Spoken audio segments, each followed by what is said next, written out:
Hello there! Welcome back to my channel. If you are not new here, welcome. And if you are new here, also welcome. I never ever plan an intro to say, but anyways, today I'm going to take you through a ranking of my May and June, so like late springtime, empties of beauty and just like general self-care products. So let's hit it.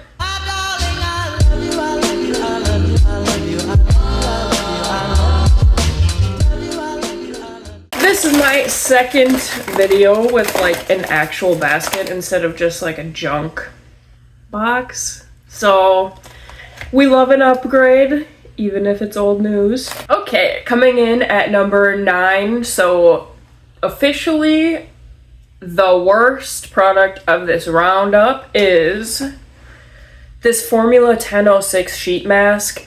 This is the Soak Your Face Intensive Hydrating Full Face Sheet Mask. Now, this is not to say that this product was like bad inherently, but it was just kind of whatever, like very forgettable. I have been kind of moving away from sheet masks because they're not really great, like on the sustainability factor. So there's that. And again, this was just kind of forgettable. I started kind of doing this Korean wet dressing technique whenever I do my face masks. So what you do is you just like apply a thick layer of your cream and then you top it off with a face mask. For me, I noticed that obviously this works better with like the silicone face masks, but again, not really the most sustainable option, although I do still have a bunch of face masks. So yeah, we're not talking about my hoarding today. We are talking about the decisions I'm making to become better. Anyways, I found out that this kind of just dried out really quickly and didn't really leave me with like definitely not a soaked face. I didn't feel ultra moisturized at the end. And yeah, honestly, that's all that I really think that I have to say about it. Just a very like product. But with that being said, since our worst product was still like kind of good, like okay still, I think that means good things for the rest of this video. And also like, I think I'm getting sick a little bit because what is this stuffy allergies maybe? I was gonna say, what is this stuffy nose in like the end of July? You know what I mean? But coming in at number 8 is these Wander Beauty Baggage Claim Gold Eye Masks. I'm not sure, but I want to say that this was like the first, like, do you all remember when gold eye masks blew up, or eye patches really? Not, I don't know. But there was a time, baby, like Instagram, I feel like these were hot on there. But again, they were kind of just whatever. Like I never really truly noticed a difference in like eye bags or anything whenever I use eye masks. So for me, they're kind of just like instead of like a utilitarian item, they're kind of just like I feel bougie when I use them. And that's kind of just it for me. Although I do like to use them again with that wet dressing technique. I just feel like, I don't know, I really like to like extra hydrate my under eye, even though I am like not convinced that it makes a difference yet. Do you understand what I'm saying? So in general, I do like Wander Beauty. I've had a couple of different products from them over time, but this was like not something I would buy again. And number 7, I told you I've been going heavy on the face masks lately. This is the Vitamasques sustainable line, Nourish Flower Nectar. And this sheet the sheet mask is too. I guess I didn't realize that. I thought just the pouch was, but maybe it is because it just says eco pouch. Either way, the pouch is biodegradable, so I'm not sure if the mask is.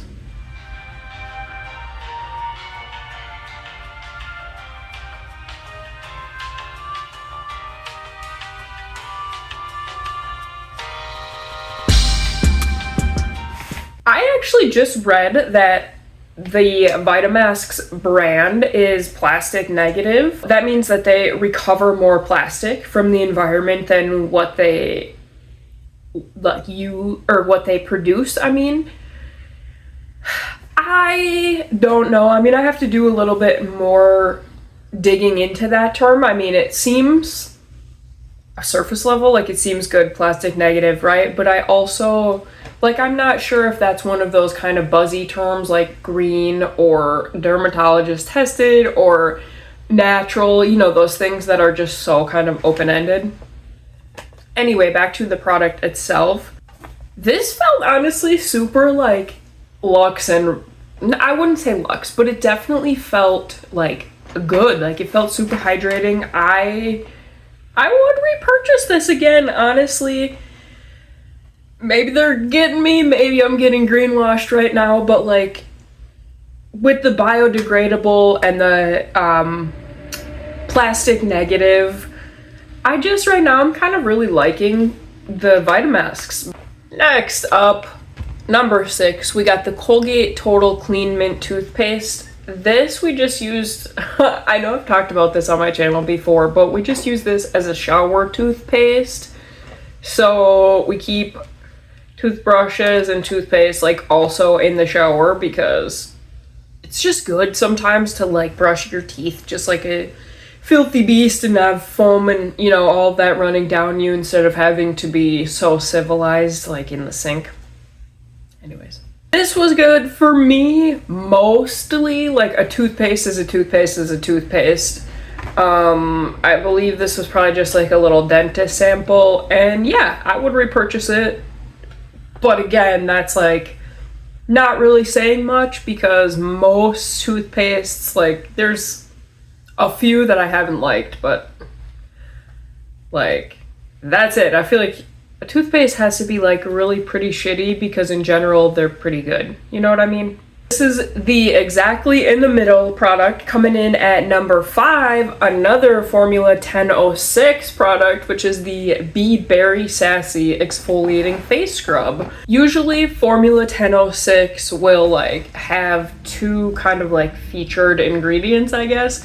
So this one is cranberry and bamboo. It says, revive your skin with this deep cleansing face scrub packed with cranberries and bamboo to repair and restore, giving you a vibrant and sassy glow.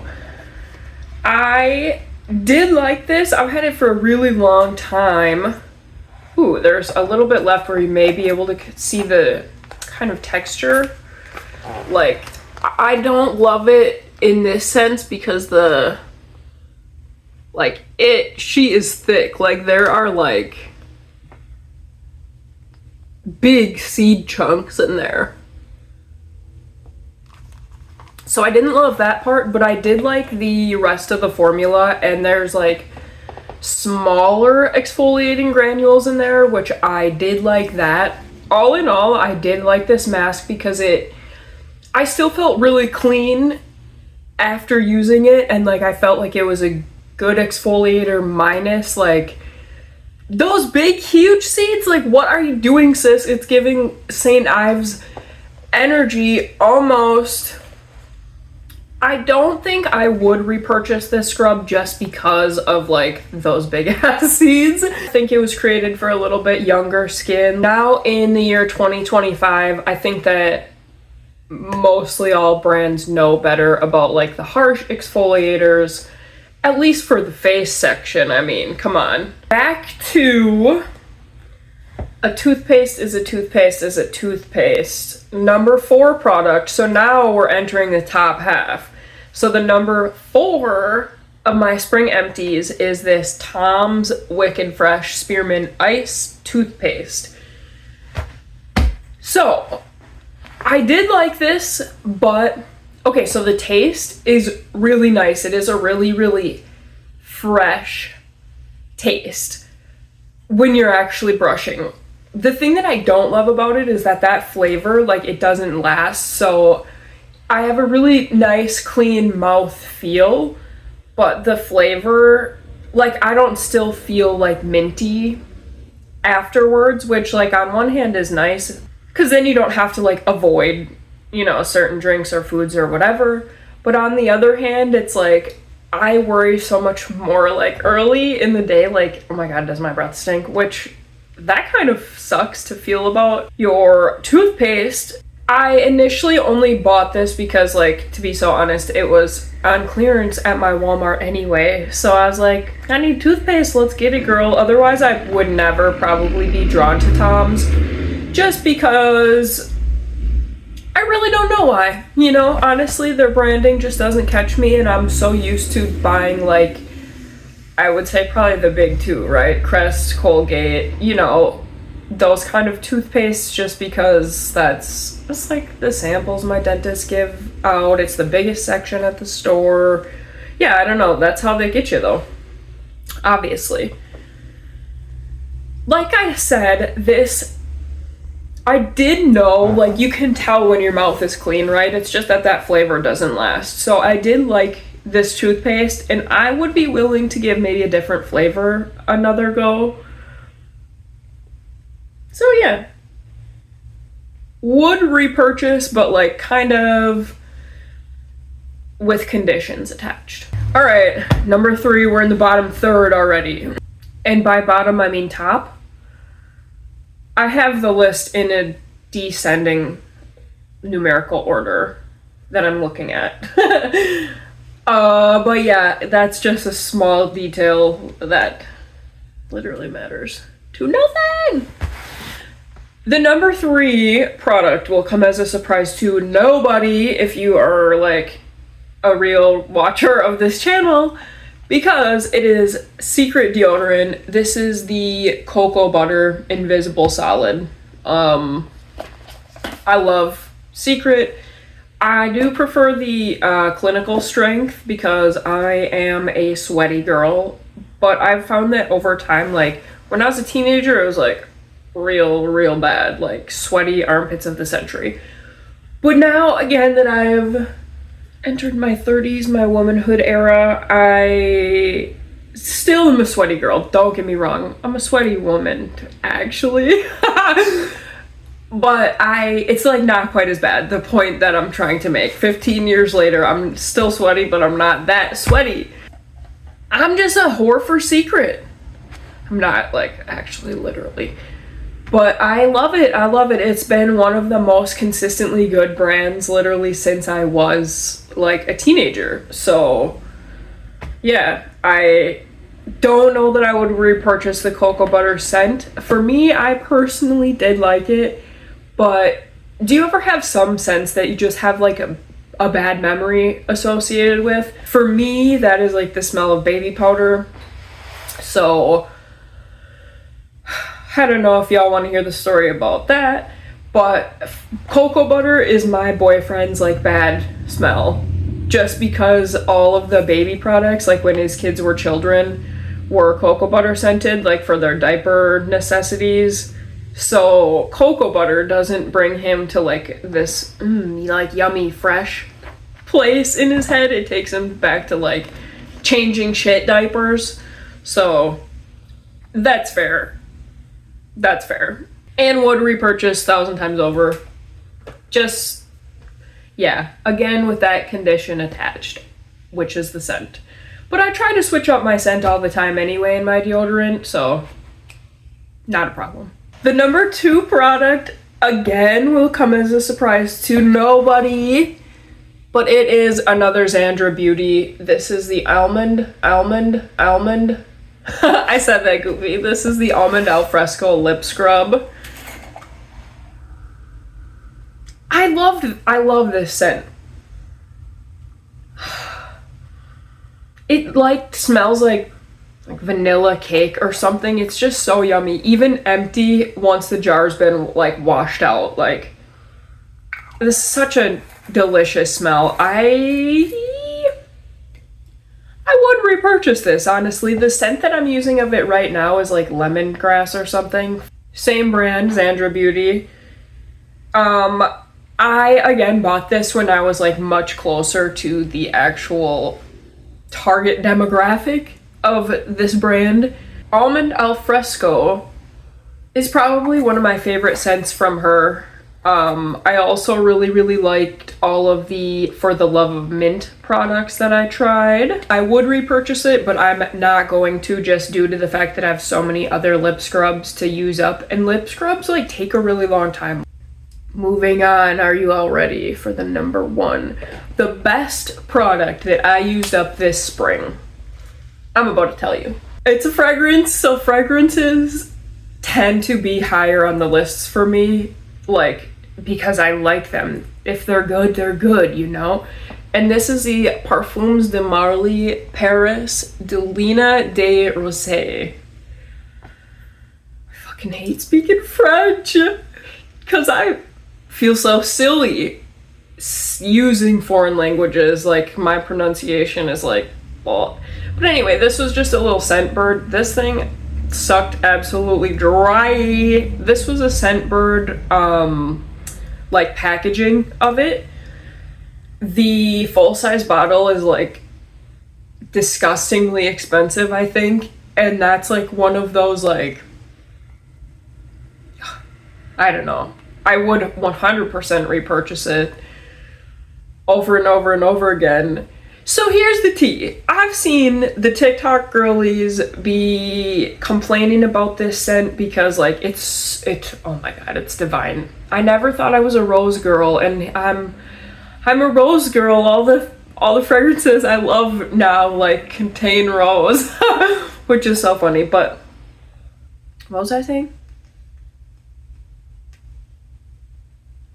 Oh, so some of the TikTok girlies say that, like, oh, this scent doesn't last more than 15 minutes, and I did not have that on my skin, because every time I only wore this to work a couple of times, but the QC lady at my job would always compliment me on this, and if I'm being honest, I was gatekeeping it, and I didn't want to tell her the fragrance because I didn't want to, like, well, there were a couple of reasons. I'm gonna have to maybe unpack some of this, but the first one was just because, like, I didn't want to, like, say the name and sound stupid. And the other one was because I didn't want her to think I was, like, a TikTok perfume girly. So, again, I'm gonna have to unpack those two things and kind of see where that fear of being perceived is coming from. But this shit was fan-fucking-tastic, to be honest. It was so good. Such a classy and put together. I feel like it's a perfect scent for, like, my age, where you're kind of, like, in between, like, your youth and kind of trying to be in this more, like, grown-up space.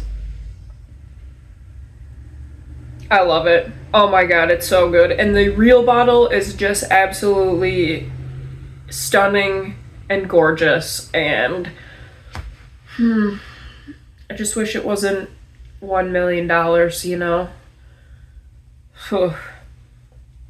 But anyways, to help out with that, why don't you all subscribe or like this video or leave a comment, and maybe one day I'll be able to afford bougie perfume. Anyways, if you made it this far, thank you so much for watching, and I really appreciate it. Again, thank you sincerely, but that's all that I have for today, so bye bye.